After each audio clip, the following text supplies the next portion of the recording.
go again. Yep. Another conversation, another dialogue, honest exchange. With Honest me exchanges. and my co-host. Hi, everybody. I'm Ty, if you didn't know. Oh, man. Who am I? You are, I don't know. Who are you? I'm Josh today. Okay. You Josh. Yeah. All right. What's that's going on, fine. Josh? How you feeling? I'm feeling good. You good? I'm feeling good. Looking forward to another good exchange. Always. Feel like we have some good dialogue and I'm interested to dig in today. Yeah. So what we talking about today? Okay. So today we're going to talk about something that I feel a lot of people could appreciate this conversation because there's always like a back and forth, like a little tussle, between men and women. Okay. Men and women, I feel like there are not only back and forths on like social media, but also like on podcasts where it just seems like it's like men versus women. And obviously you're a man, I'm a woman, right? And we are able to connect and have open and honest exchanges with each other. So I feel like I wanted to touch on that and ask you, like, what do you think? And I know this is a complex conversation, right? It's like a lot of different layers, but what do you think contributes to that, like, tug of war sometimes between men and women?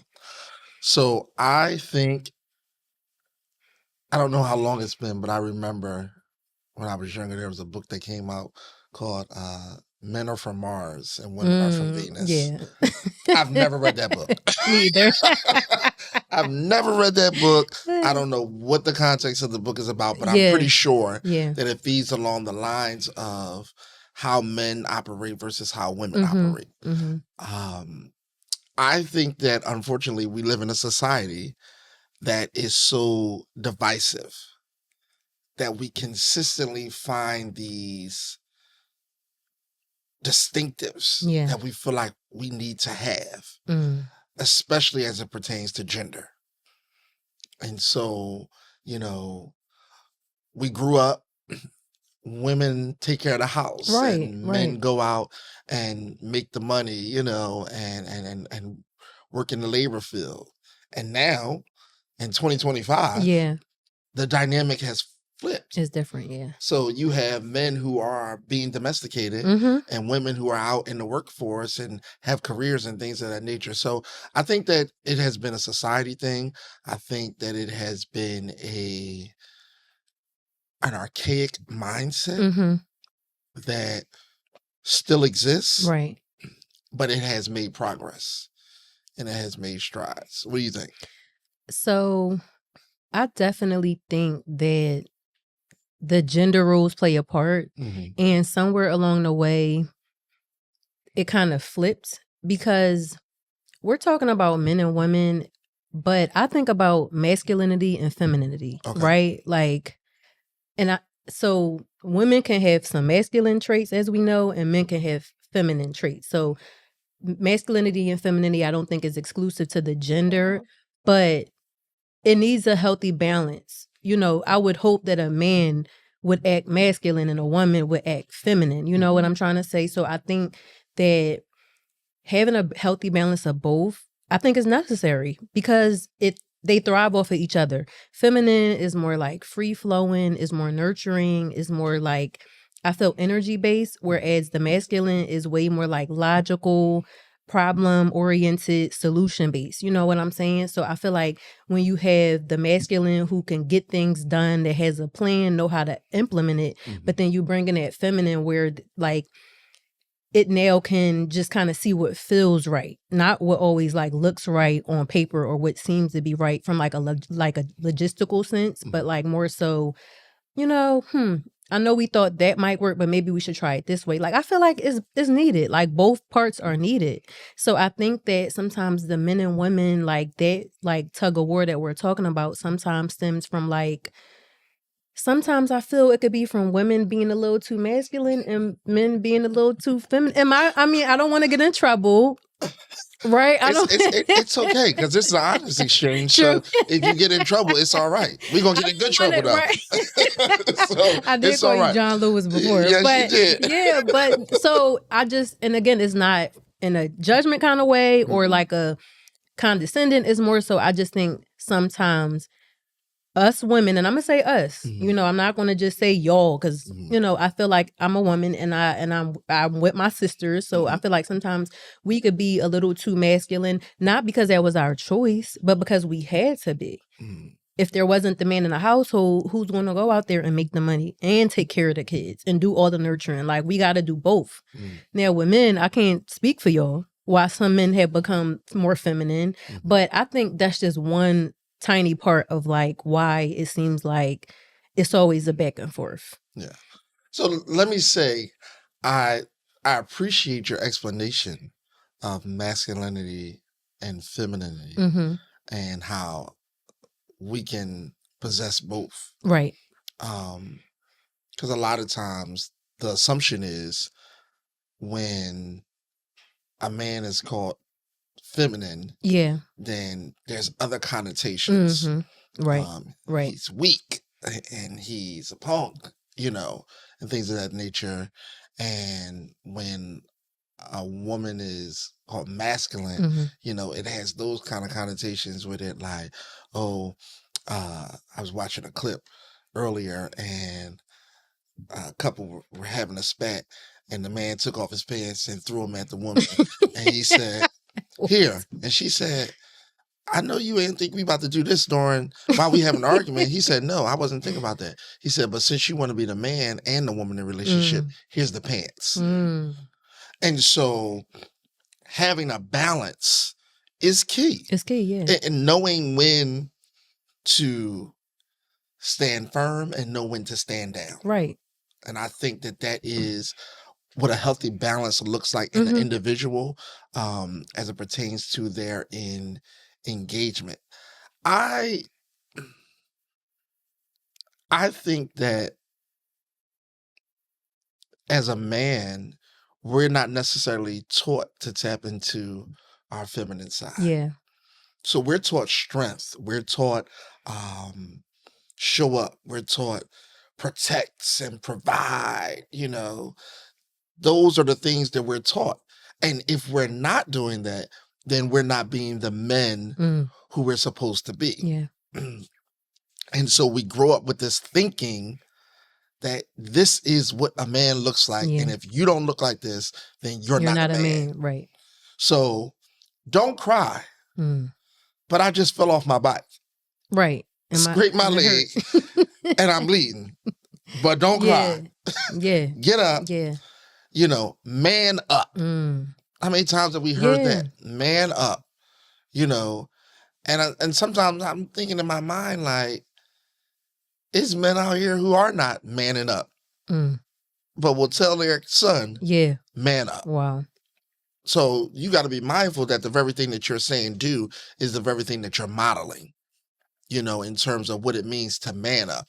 But to avoid a boy of exploring feelings and emotions only creates a man who is exempt from expressing feelings and emotions, you know? And so we have to have that balance. But then I also was in a conversation and I raised the question, why is it that women have to serve so many roles at home as well as in business, in church and things like that? And I said, do you think they want to serve these roles or are they forced to serve those roles? Good question. You know, and one of the responses was they're forced to serve because of a lack of consistency. A lack of consistency. You know, and let me say, public service announcement number 1, I'm not shaming men or tearing men down or anything like that. But when we look at our society today, we have to be honest and say, the men have not shown up in a way that they should. And so it has caused women to have to step up right, and do more. Now, I'm never going to say what I hear sometimes, Happy Father's Day to a woman. Like, I'm not doing that. Mother's Day is Mother's Day. Right. Father's Day is Father's Day. And there's a lot of good fathers out there, so leave it separate. Good fathers, good men. If you have to be a single parent, if you have to be the head of your home, the priest of your home as a woman, because there's no man present, I understand. Yeah. I understand. But we ain't about to, call you king and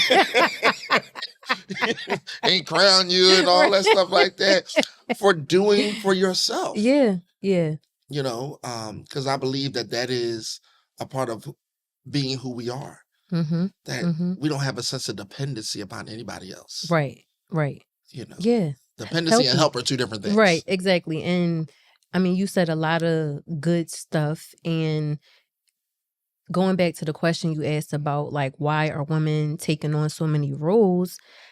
Of course, there's a major cultural reason. If we talk about the Black community, the African American community, absolutely, we know that historically the men have been emasculated, yes, removed, killed, hurt terribly.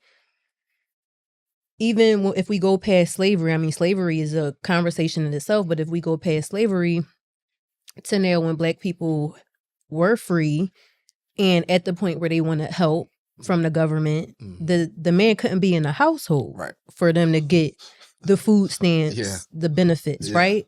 Yeah. So you're intentionally removing the man from the household. Who's handling everything at this point? Who now has to step up because there is no man bringing in the money. So I have to bring in money. And again, it's not to say that just because a dad or a father is or a man rather is physically present from the environment, he can't contribute. But we're talking about history intentionally tearing apart families. So now you have generations and generations who see their mom and grandmom and great grandmom doing everything, and they think that's the norm. Yeah. And it gets to the point sometimes with women where they're not always able to appreciate a man who wants to step in because it's like hypermasculinity now, because this is what I've been ingrained to do. My grandmother did it. My mother did it.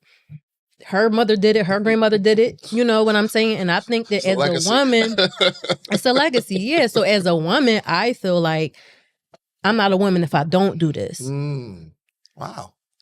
And so for you or whoever to come in and want to lighten my load, can I trust that?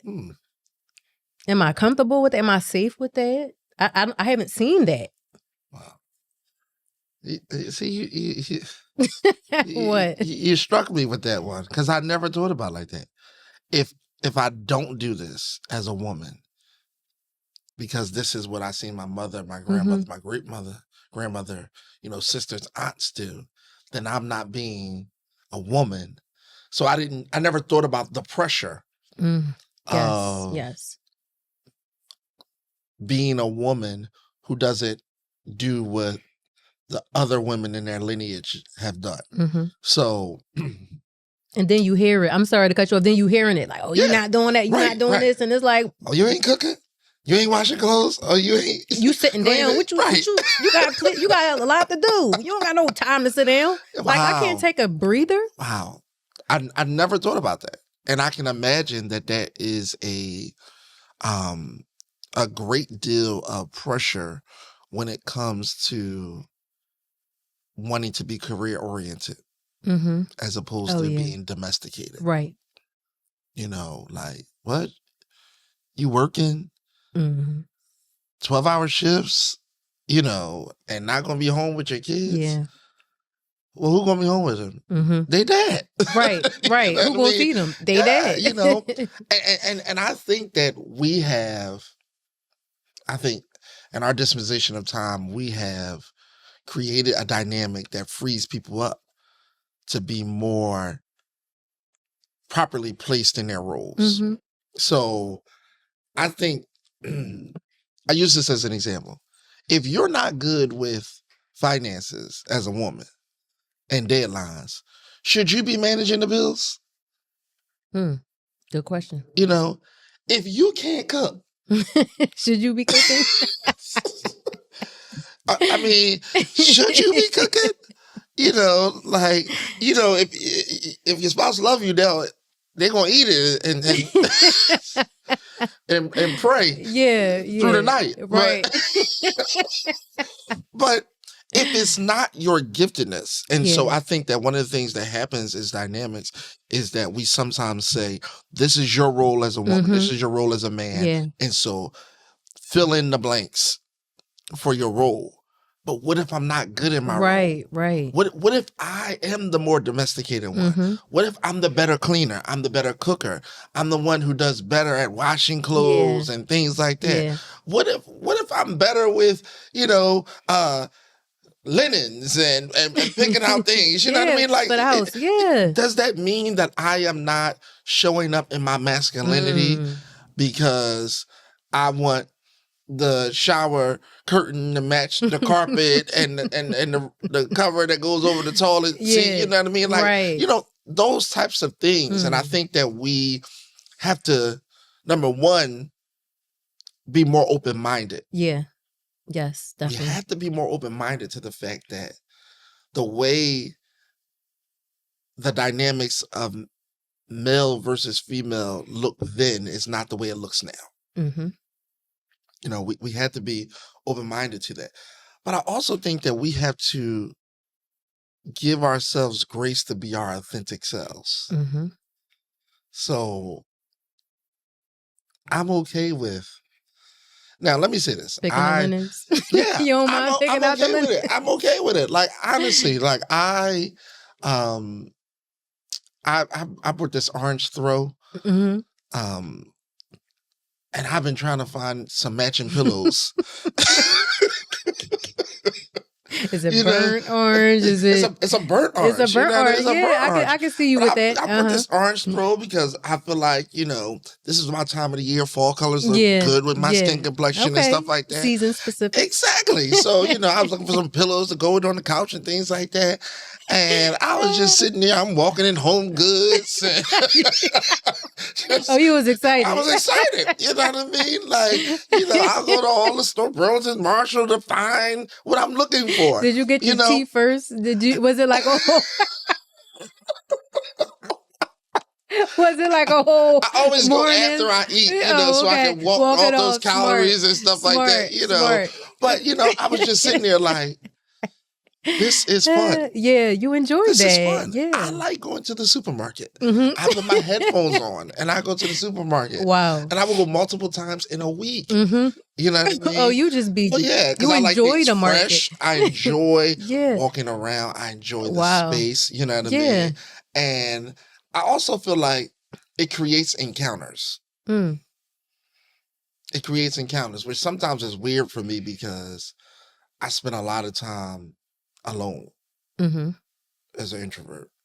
And so I feel like I need moments where I need to be outside to have encounters.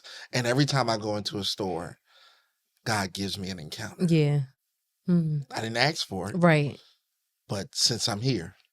Getting your social activity as well. Two birds, one stone. Exactly. Exactly. So for me, it's like, but I have friends who be like, yeah, I can't do that. I ain't going to no store. I'll DoorDash it. You know what I mean? I ain't going to no store. I ain't going shopping.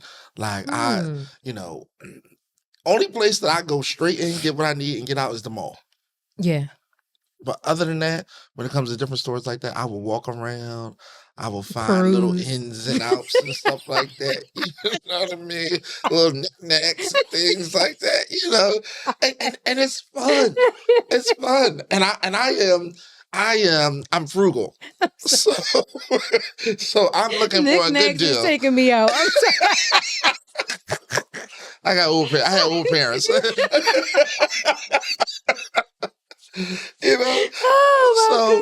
I'm looking at stuff. I'm checking prices. I'm like, hold on. I'm in Burlington. Let me see. They got the red sticker on it.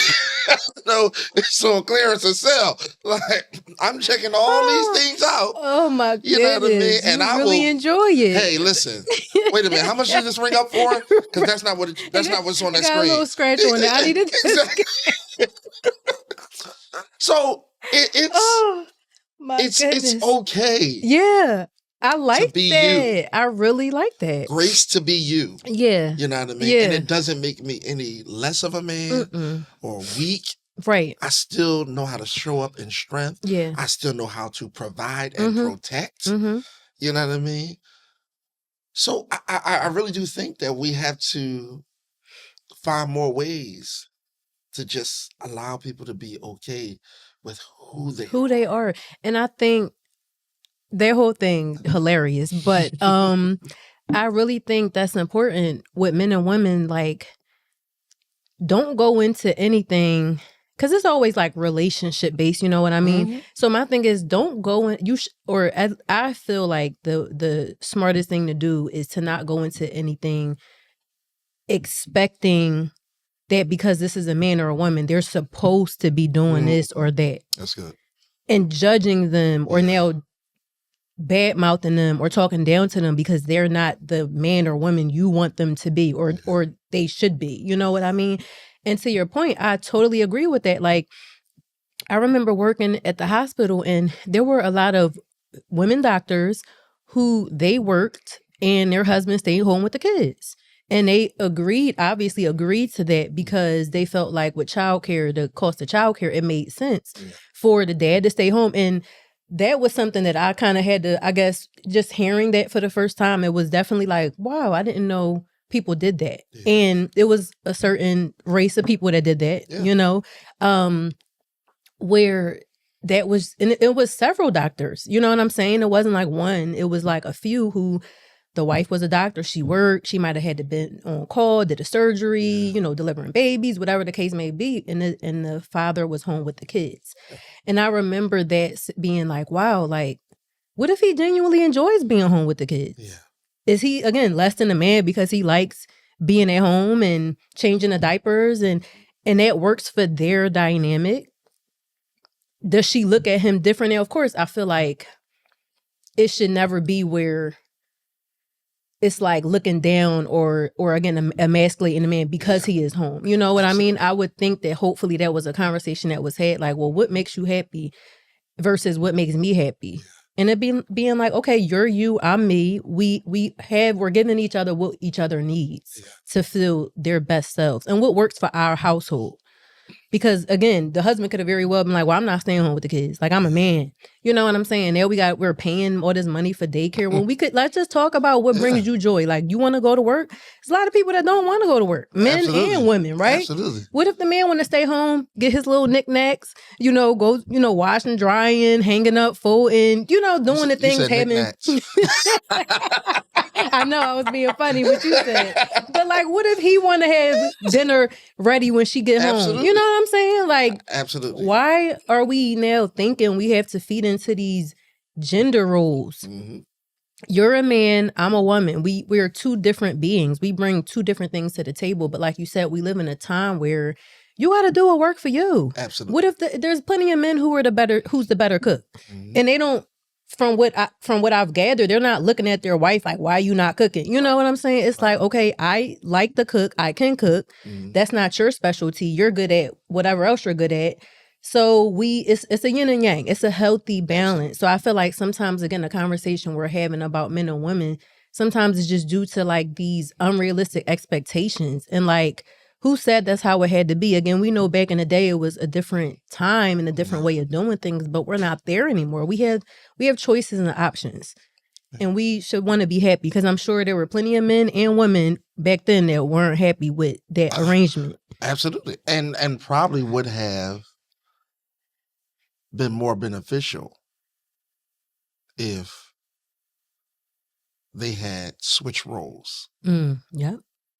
Like you as the woman, you may have been able to go further in your career and make more money, which helps the household.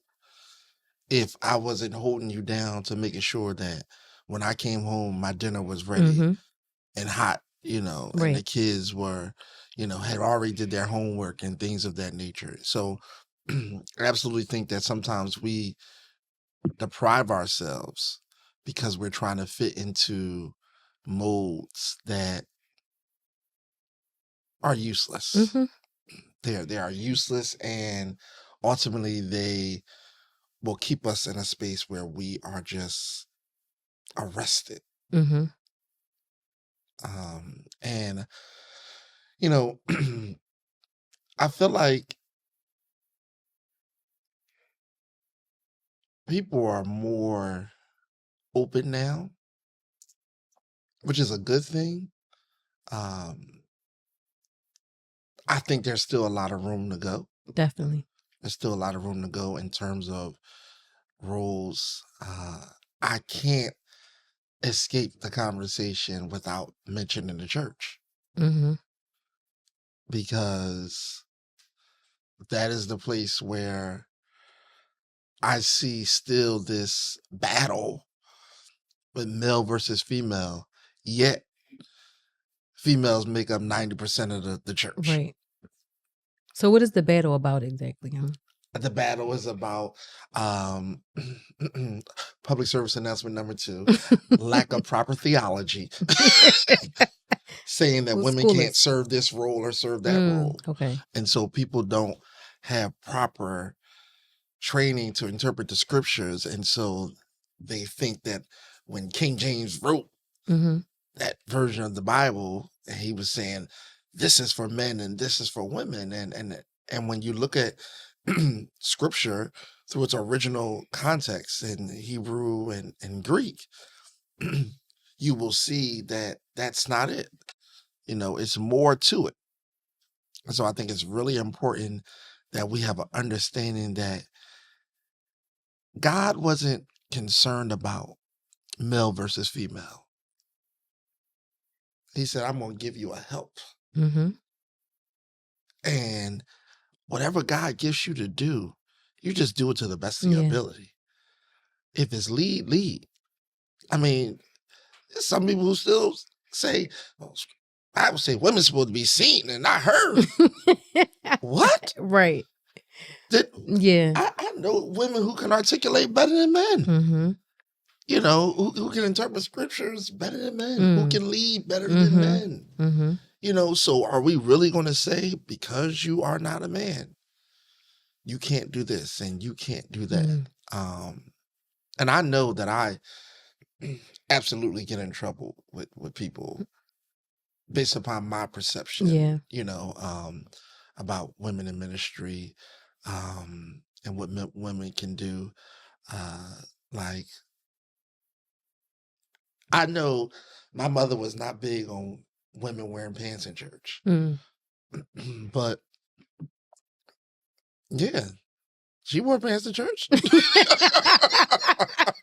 Okay, didn't expect that. And but it was more of if a woman had a position. Got you.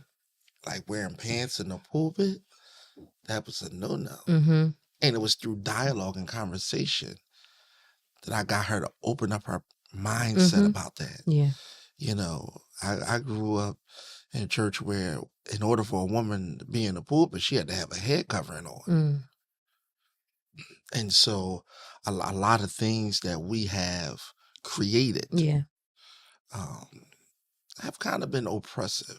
And so we've taken oppression out of society and transitioned it into the church. Put it in the church. You know what I mean? And so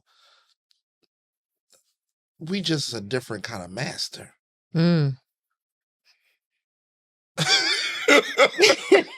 Okay. And I don't. Yeah. It's the truth. It is the truth. It's just a different kind of master. Very deep. You know what I mean? And sometimes it's done in the name of God. Yeah. But it's a different kind of master. Yeah. Yeah. You know, and that's a whole nother. And I was going to say, we gotta cut right here, because I think we said a lot already.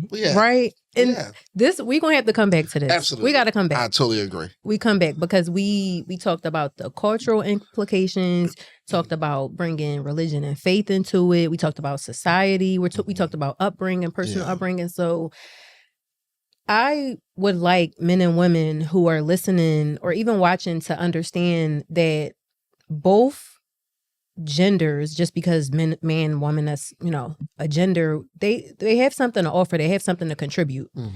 And I feel like even when you meet someone and you're dating, like talking about these things, like, so you you could see where they're coming from, like what their expectations are, but also thinking about how you might have been conditioned to believe it's supposed to be one way versus the other. Yeah. And I think for any successful, I was actually talking to my sister-in-law recently, and her and my brother have been married, I think 2 years now. So I asked her, like, well, what have you learned? I asked both of them, what did you learn in your marriage? Because they seem to be very happy and like healthy. You know, I know nothing is perfect, but from what I've witnessed and observed, they seem to really be enjoying it. And so she said, you know, one thing I realized is that having and it's not even, I think, like just for marriage, I think it's just a healthy relationship in general, that your partner has to be, she said, marriage is like a dance, and your partner has to know how to dance. And they got to be able to move and flow, and, you know, and I said, oh, so they got to have rhythm, you know? They can't have 2 left feet, or they can't not want to dance or know how. Like, she was like, yeah, it's like a dance. It's like give and take, push and pull. So I think any healthy relationship understands that. I can't change you. You can't change me. We are a collection of our experiences and our upbringing. And if you're open-minded, you'll be able to do that dance. Yeah. So I thought that was good. No, I definitely would agree with that analogy, because I think that whenever you watch any type of dance performance, there's always people who are stronger in certain parts of the dance and someone else strong in the other parts of the dance. Yeah. And so, but as a collective, the dance looked good. It looked good, and you really wouldn't know. You look at them together, yeah. You know what I mean? Yeah. Like, you know, so I absolutely believe that it's you bringing your best moves, I'm bringing my best moves, and being honest to what moves I struggle with. Yeah, yeah. And we still saying, but we can still dance together. Oh, I that was like so sweet and romantic. I try. Okay, well, that is it for this episode of Absolutely. Honest Exchanges. This was a good one. It really was. And let me say to our listeners, please give us some feedback. Definitely. You know, because we're going.